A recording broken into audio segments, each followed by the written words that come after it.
નમસ્કાર મિત્રો, હું બ્રિજેશ પટેલ. આજે આપણે મહત્વનો મુદ્દો કે સ્પીપા શું છે, તે શા માટે સ્પીપામાં જોડાવવું જોઈએ અને સ્પીપામાં જોડાવા માટેની રણનીતિ, એન્ટ્રન્સ એક્ઝામની જે માહિતી છે એનું બુક લિસ્ટ એ આપણે સમજીશું.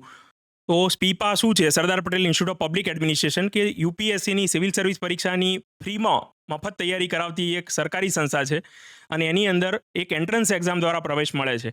આ વખતે આપણે જોઈએ તો ગુજરાતના ઇતિહાસમાં 26 વિદ્યાર્થીઓ first time UPSC civil service પરીક્ષા પાસ કરી અને તમે ફોટોમાં જોઈ શકો છો કે માનનીય મુખ્યમંત્રી સાહેબે એમનું સન્માન કર્યું અને એમના સંઘર્ષને બિરદાવ્યો. તો લોકોમાં ખાસ ઉત્સુકતા થઈ કે સ્પીપા શું છે. નોર્મલી આપણે શાળા કોલેજોમાં એક પ્રકારે સેમિનાર કરી અને સ્પીપા વિશે માહિતી આપતા હતા, પરંતુ સમયના અભાવે અને ડિજિટલ મીડિયાનો ઉપયોગ કરી આજે ઉપયોગી લાગ્યું કે સ્પીપા શું છે એની માહિતી છેવાડાના વિદ્યાર્થી સુધી પહોંચે. આપ જે 26 વિદ્યાર્થીઓ જોઈ રહ્યા છો એમાંથી જ એક બે વિદ્યાર્થીઓમાંથી પ્રેરણા મેળવી અને આ વિડીયો બનાવવાની પ્રેરણા મળી છે, કારણ કે એ ભટકી અને દિલ્હીના ખોપચામાં રહેવા ગયા હતા અને પછી સ્પીપા આવ્યા અને પછી એમની સંઘર્ષમાં 1-2 વર્ષ વધી ગયા. તો આ સંઘર્ષ બીજાનો ના વધે અને એક પ્રકારે સાચી દિશા મળે એ માટે આ માહિતી આપું છું. તો સ્પીપા એક સરકારી સંસ્થા છે. એમાં અમદાવાદ જે સેન્ટર છે એની અંદર હોસ્ટેલ, 24/7 રીડિંગ રૂમ અને આ બધી ફેસિલિટી મળતી હોય છે. આ વખતની આપણે વાત કરીએ તો 26 ટોપરની અંદર ઇન્ક્લુડિંગ રેન્ક 2 અને રેન્ક 4 એ પણ સ્પીપાની અંદર 3 વર્ષથી વધુ સમય એકદમ સિસ્ટમેટિક તૈયારી કરી અને આપણે ગુજરાતનું નામ રોશન કર્યું છે. તો આપણે વાત કરીએ આ 26 વિદ્યાર્થીઓની, તો પાસ થયા પછી તો આપણે જોઈએ છીએ કે માર્કેટિંગના યુગમાં દિલ્હી અને બીજા કોચિંગ માફિયાઓ અથવા કોચિંગ ઇન્ડસ્ટ્રી આખી એક ઉપડી જાય છે. આ પોસ્ટર જોતા જ તમને ખ્યાલ આવી જાય કે મેરા બેટા, મેરા પુત્ર, અમારો ટોપર છે એમ.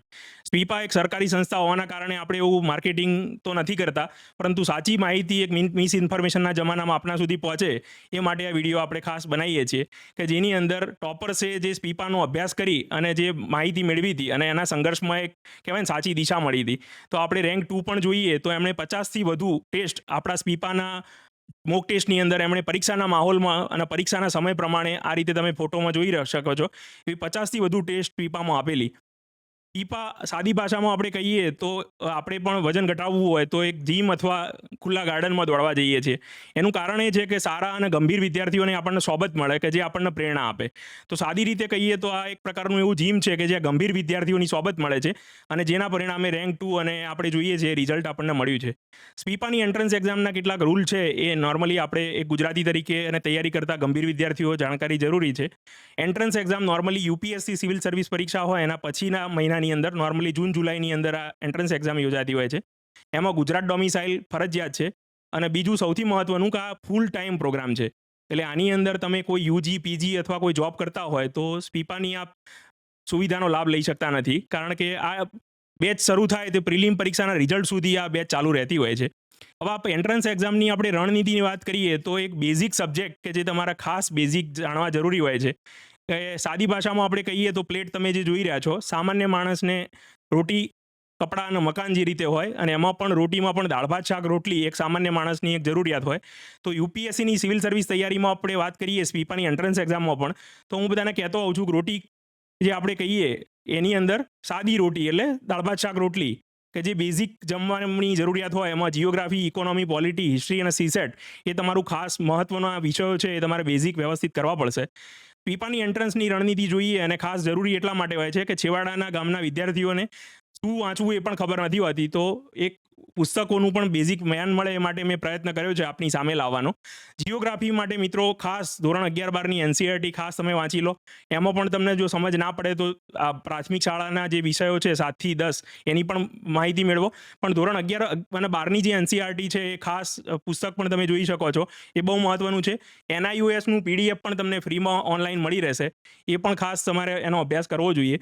બીજું છે ઇકોનોમી. તો એની અંદર આપણે કહીએ તો સમગ્ર ભારતમાં એક મોટું નામ કહી શકાય અને ગુજરાતનું ગૌરવ એવા મૃણાલ પટેલ સાહેબની જે બુક છે, એમણે જે લેક્ચર લીધા છે અને એમનું ક્રિસ્પ કહી શકાય એવું તમામ વિષયો અને તમામ માહિતીને એમણે એક પ્રકારે પોસ્ટર દ્વારા વ્યવસ્થિત બતાવેલા છે. એટલે તમારે ખાસ એમેઝોન ઉપર આ પુસ્તક તમને મળી રહેશે ઇઝીલી. તો ઇકોનોમી માટે પણ આ કહેવાય ને કે એકદમ રામબાણ ઇલાજ તમારા માટે આ બુક એકદમ બેઝિક કહી શકાય. બીજું છે પોલિટી. પોલિટીની અંદર લક્ષ્મીકાંત આપણે ખાસ હું તમને કહીશ કે વાંચો. આની નવી એડિશન પણ તમને માર્કેટમાં મળી રહેશે અને ગુજરાતના ખોપચાની અંદર જે બધા માર્કેટિંગ કરતા હોય છે, લક્ષ્મીકાંતનું જ કોપી પેસ્ટ કરી અને ગુજરાતી વર્ઝન બહાર પાડતા હોય છે, જેમાં ઘણા વિદ્યાર્થીઓ મિસગાઈડ થતા હોય છે. હું ખાસ તમને કહીશ કે પોલિટી લક્ષ્મીકાંત જ વાંચો. આ બાઇબલ ગીતા જેવું છે અને એને એ રીતે બનાવવામાં આવ્યું છે કે એકદમ યુપીએસસીની તૈયારી કરી શકાય એ પ્રકારે આની કહેવાય ને કે એનો ચેપ્ટર જ એ મુજબ ડિઝાઇન કરેલા છે. એટલે તમારે ખાસ લક્ષ્મીકાંત એ પ્રમાણે વ્યવસ્થિત વાંચવી પડશે.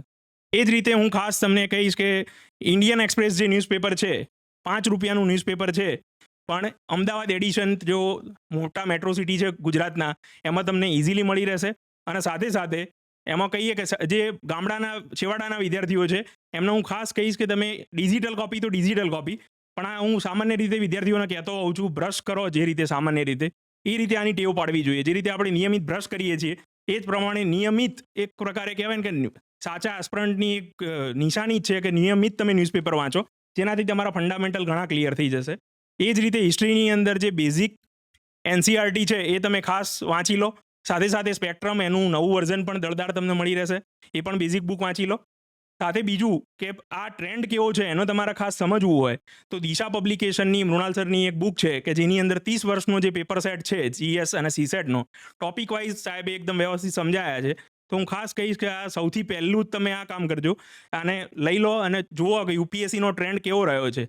તો આ જે બેઝિક બુક છે એ તમારે ખાસ હું તમને કહીશ કે એ તમે વ્યવસ્થિત વાંચજો અને એને વ્યવસ્થિત કહેવાય કે એ દિશામાં, રણનીતિની દિશામાં તમે તૈયારી કરજો. બાકીના જે વિષયો છે એ આપણે કહીએ તો સૂપ અને આઈસ્ક્રીમ જેવું છે કે તમે નહીં ખાઓ તો તમારે કંઈ વાંધો નહીં આવે, પણ બેર મિનિમમ તમારા સબ્જેક્ટ પૂરા થાય પછી આ કરવું પડશે. જેમાં વિજ્ઞાન, કરંટ અફેર્સ ડીપમાં, એ જ રીતે સ્પોર્ટ્સ, આ બધા વિષયો એવા છે કે જે આ બેઝિક સબ્જેક્ટ તમારા પતી જાય એના પછી તમારા ખાસ કરવા જોઈએ. બાકી સ્પીપાની એન્ટ્રન્સ એક્ઝામ માટેની જે રણનીતિ તમે જુઓ તો જૂના જે પ્રશ્નપત્રો છે એ મહત્વની ભૂમિકા ભજવશે. એ જ સાથે યુપીએસસીના જે પ્રશ્નો છે જૂના 30 વર્ષના એ તમારે ખાસ કરવા પડશે. અને સ્પીપાની જે એન્ટ્રન્સ એક્ઝામ છે એની પણ હું તમને ડિસ્ક્રિપ્શનની અંદર લિંક આપી દઈશ, એ તમારે વ્યવસ્થિત ખાસ કરવું પડશે.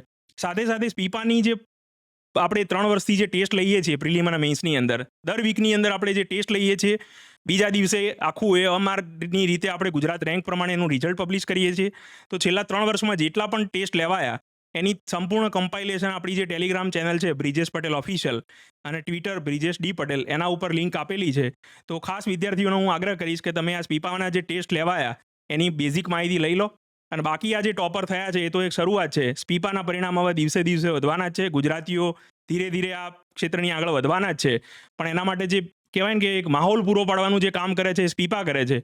તો હું આશા રાખું છું કે યુપીએસસીનો સિરિયસ વર્ગ એક પ્રકારે એક જ જગ્યાએ ભેગો થાય અને સ્પીપાની અંદર પોતાની કહેવાય કે મહેનતની, સંઘર્ષની એક ગાથા, સરકારી જે સુવિધા છે એનો લાભ લઈ અને આગળ વધે એ માટે આપણે પ્રયત્ન રહીએ અને સ્પીપાનો મહત્તમ લાભ લઈએ. સ્પીપાનો સૌથી મહત્વનો ફાયદો એ છે કે એમાં જે વિદ્યાર્થીઓ જે ઓલરેડી સર્વિસમાં છે, આ વખતે વાત કરીએ તો ઘણા બધા એવા વિદ્યાર્થીઓ છે જે ઓલરેડી સર્વિસમાં છે, એ બધાએ સમય આપેલો. મૃણાલ સર, પ્રતિક સર જેવા નામાંકિત ફેકલ્ટી જે છે એ પણ એક લાગણીના સંબંધથી સ્પીપામાં નિયમિત આવતા રહેતા હોય છે. તો એનો ખાસ સ્પીપાનો લાભ લઈએ અને એમાં પ્રવેશ મેળવીએ. વધુ માહિતી અને અપડેટ્સ માટે ચેનલને સબસ્ક્રાઇબ કરજો, ટેલિગ્રામ અને ટ્વિટર પર ફોલો કરજો અને આપણે વધુ સમયે મળતા રહીશું અને અપડેટ્સ મેળવતા રહીશું અને ગુજરાતનું નામ રોશન કરતા રહીશું. જય જય ગરવી ગુજરાત.